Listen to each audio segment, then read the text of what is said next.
안녕하세요. 마음의 정리도 할 겸 천천히 적어보겠습니다.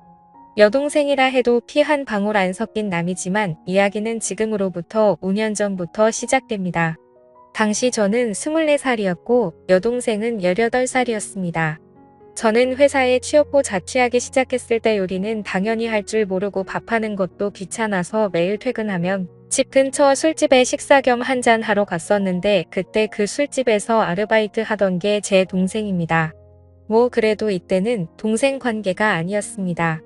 이 술집에서의 만남은 제 인생을 크게 바꾸는 만남이었습니다. 주 4일은 밥 먹으러 다니니까 점장님도 기억할 수 있었고 저도 반대로 대충 어떤 아르바이트생이 있는지도 기억하고 있었습니다. 특히 여동생은 주 6일에 아르바이트를 했기 때문에 인상적이었습니다. 그래서 평소처럼 자리를 잡고 한잔 마시면서 밥을 먹고 있었는데 그날이 토요일인데다 평소보다 더 붐볐습니다. 20여 개 있는 테이블도 제 옆자리만 비어있을 정도였습니다. 사람이 너무 많아서 혼자 테이블 차지하고 있는 게 눈치가 보여 후딱 마저 먹고 나가려고 생각하고 있었는데 느닷없이 누군가 말을 걸었습니다. 저기 죄송한데 옆에 좀 앉아도 될까요? 그때는 제 동생도 아니었고 뭐 어쨌든 피가 안 섞여서 동생은 절대 아니니까 편의상 수지라고 적을게요. 저에게 말을 건 사람은 수지였고 아무래도 아르바이트가 끝난 시간이었던 것 같습니다. 아르바이트 끝나고 식사를 하기 위한 자리가 제 옆밖에 안 비어 있었던 거죠. 저는 앉아도 된다고 했습니다. 하지만 그와 동시에 복장을 초라하네 눈이 갔습니다. 제 또래의 여자로 보이는데 깨묻은 티셔츠에 촌스러운 청바지 그리고 낡은 컨버스. 주 6일이나 아르바이트 하는데 꼭 살 돈이 없나? 돈을 모으고 있나? 라는 의문이 들어도 머릿속의 생각으로만 끝났지 물어볼 수는 없었습니다. 그날은 결국 대화다운 대화도 나누지 못했지만 왠지 호기심이 생겼습니다. 수지가 자리에서 일어난 후 가게 점장님께 수지에 대해서 무심코 물어봤습니다. 수지씨는 뭔가 학비라도 모으고 있어요? 훌륭하네요. 나이도 젊은데 왜 그렇게 생각해?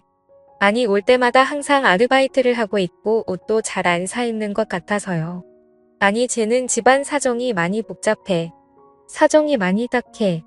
그래서 안타까워서 아직 고등학생이지만 아르바이트 쓰는 거야. 아 그래요? 고등학생인데 참 대단하네요. 반했어? 반하진 않았지만 왠지 모르게 흥미를 갖게 되었습니다. 그래서 기분 나쁘지 않은 수준으로 가게에서 말을 걸거나 자연스럽게 들리는 이야기들을 듣기를 3개월 정도 계속하던 어느 날 우연히 제가 가게 뒷문을 나온 타이밍에 수지가 가게 뒤에서 고함을 지르는 목소리를 들었습니다. 근처로 가보니 통화 중이었고 들으려고 했던 건 아닌데 고함을 지르는 모습에 무슨 일인지 궁금하여 근처에서 통화하는 것을 엿들었습니다. 들려온 내용은 자세하게 못 알아들었는데 뭔가 돈 때문에 혹신각신하는 것 같았습니다. 어제 30만 원 줬는데 왜? 이런 대화였습니다. 대충 통화가 끝났을 무렵 이번에는 서럽게 우는 소리가 들려왔습니다. 자주 봐서 친하다고 착각한 저는 그 순간 무슨 일인지 몰라도 도와주지 않으면 안 된다는 생각에 용기를 내서 말을 걸었습니다. 밤늦은 시간에 가게 뒤에서 울고 있는 여자에게 양복 입은 직장인이 말에 건네는 건 이상한 모습으로 보이겠지만 그런 건 개의치 않았습니다. 무슨 일 있어요? 수지는 눈물을 너무 많이 흘렸는지 눈을 동그랗게 뜨고 있었습니다. 왜요? 누가 돈 빌려달래요? 아니에요. 남에게 말할 건 아닌 것 같아요. 괜찮아요. 에이 괜찮아요. 남이지만 말해도 돼요. 저한테 말하고 나면 기분이 좀 풀릴 수도 있어요. 수지는 고개를 숙이면서 띄엄띄엄 자신에 대해서 이야기하기 시작했습니다. 아버지는 없으시고 어머니뿐인데 집에 정말 돈이 없는데 어머니는 전혀 일하지 않으시고 수지가 번 돈으로 생활을 하고 계신다는 겁니다. 나라에서 나오는 돈이 있으면 그 돈으로는 사치를 하시고 생활비는 전부 수지가 드리는데도 불구하고 어머니는 돈이 떨어지면 수지한테 전화해서 막말을 하셨다고 합니다. 그래서 정말 못 사는 동네에서 겨우겨우 살고 있는데 최근엔 전기세랑 가스세도 못 내고 있어서 힘들어서 울었다고 하더라고요. 얘기를 들으면서 저도 모르게 눈물이 났습니다. 저는 얘기를 다 듣고 제 지갑에 있는 돈을 모두 꺼내 수지한테 줬습니다. 수지는 절대 못 받는다고 했는데 저는 그냥 막무가내로 줬습니다. 언제든지 괜찮으니까 갚을 수 있을 때 돌려달라고 했습니다. 그래도 수지는 계속해서 거절을 했습니다. 괜찮으니까 받아요. 나중에 못 갚더라도 상관없으니까 받아도 돼요. 돈 안 갚는다고 겁주는 그런 사람 아닙니다. 이 말을 듣고 되게 고마워하며 제가 준 돈을 받았습니다. 그 후 수지를 집에 데려다주고 연락처를 교환했습니다. 수진의 집은 정말 비바람만 겨우 막을 수 있을 것 같은 아주 오래된 주택이었습니다. 그걸 보고 저는 울컥하는 기분이 들었습니다. 돈은 2주 뒤에 돌려줬습니다. 저는 무슨 일이 있을 때마다 수지를 신경 썼습니다. 아르바이트만 하니까 공부가 소홀해진 건 아닌지 그런 생각이 들어서 가르쳐주거나 집에 안 쓰는 물건 같은 것도 주고 했습니다. 고등학생과 사귀는 사이거나 그런 건 절대 아니었고 친구처럼 꽤 친해져서 제 집에도 자주 들락날락했습니다. 알게 된 지 1년 정도 지난 시점에는 살이 빠져서 안색도 별로 안 좋아 보였던 애가 누가 봐도 건강하게 보일 정도로 살도 붙었습니다. 예전에 저를 만나기 전에는 아침 점심 거르고 하루에 한 끼 먹는 게 전부였다고 했습니다. 상상만 해도 또 눈물이 나네요. 그래서 저는 제 집에 놀러 올 때면 먹고 싶은 거 항상 사주고 아르바이트 끝나면 배가 찢어지게 먹을 수 있도록 해줬습니다. 그러다 수지가 고등학교 졸업이 얼마 안 남을 무렵에 한밤중에 저에게 전화를 했습니다. 상당히 동요하는 목소리였고 숨을 제대로 못 쉬는 것 같았습니다. 통화로는 대화가 어려웠고 결국 저는 수지의 집으로 향했습니다. 집에 도착하니 수지가 나왔는데 눈물 범벅인 얼굴과 토사물이 얼굴과 옷 여기저기에 묻어 있었습니다. 천천히 진정시키고 무슨 일이냐고 물으니 어머니께서 갑작스레 심장마비로 술집 화장실에서 쓰러졌다는 겁니다. 계속 눈물만 흘리고 어쩔 줄 몰라 하는 수지를 데리고 어머니께서 옮겨진 병원으로 함께 갔습니다. 병원에 도착하자 이미 어머니께서는 안치소 같은 곳에 있었습니다. 같이 술을 마셨던 것 같은 아저씨가 거기에 있었습니다. 화장실에서 멀리 볼 때 심장마비를 일으켰나봐. 수지는 계속 울었고 저도 어떻게 해야 할지 몰라서 저는 그냥 나왔습니다. 근데 그때나 지금이나 저는 깊이 생각을 안 한다던가 제멋대로인 면이 있는 건 알고 있지만 수지 어머니께서 쓰러지셨다고 했을 때 차라리 이게 잘 된 게 아닐까 생각했습니다. 지금까지 수지를 괴롭혔고 수지도 자유로워질 수 있다고 생각했거든요. 하지만 수지는 효도를 못했다던가 자기가 신경 쓰지 않았기 때문에 죽었다면서 흐느끼어 울었습니다. 확실히 자기를 힘들게 했던 사람이라도 유일한 가족이었기에 어머니를 잃은 수지의 슬픔은 깊었습니다. 그 후 장례식이니 뭐니 하는 것은 어머니의 형제간에 거행하게 된 모양이었습니다. 그 장례식에서 앞으로 수지는 어떻게 해야 할지에 대해서 형제들끼리 대화를 나눈 것 같은데 일단 미성년자이니까 누군가가 수지의 양치권자가 되어야 하는데 아무도 맡으려고 하지 않았습니다. 다들 모르는 척 곤란한 척하기 바빴습니다. 정말 가족이란 게 뭘까 하고 속상했습니다. 고등학교를 졸업하면 취직해서 독립할 거고 미용사가 되고 싶다고 딱 한 번 말한 적이 있었는데 하고 싶은 것을 할 수 있는 환경에서 꿈을 이뤘으면 좋겠다는 제 바람과는 달리 잘 안 될 것 같아 보여서 슬펐습니다. 결국 마지막에 수지의 이모가 돌보게 됐는데 저는 아무래도 납득이 가지 않아서 한 가지 생각을 하게 되었습니다. 여자친구도 아니고 미성년이고 주위의 시선들도 신경 쓰였지만 그래도 저는 수지가 행복하길 바랬습니다.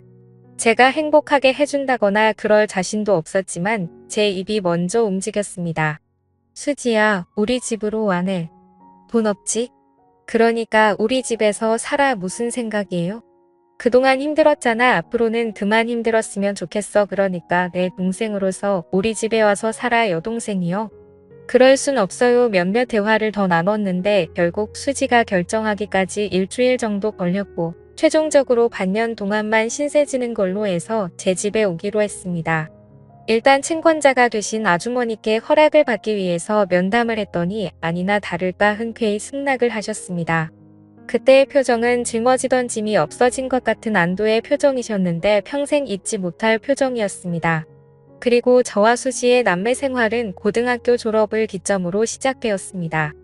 같이 살기 시작했을 때 뒤늦게 제 부모님께도 말씀을 드렸는데 특히 아버지께서 너는 훌륭한 남자야 라며 상당히 응원해 주셨기 때문에 큰 걱정 없이 수지를 돌볼 수 있었습니다.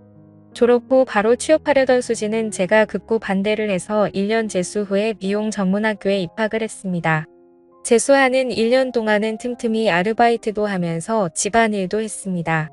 집안일도 처음에는 형편없었는데 점점 더 능숙해졌고 아르바이트에서 번 돈으로 매달 생활비도 보탠다고 하는 걸 말리다 보니까 반년만 신세진다던 약속이 어느새 학교도 졸업하고 취업도 했습니다.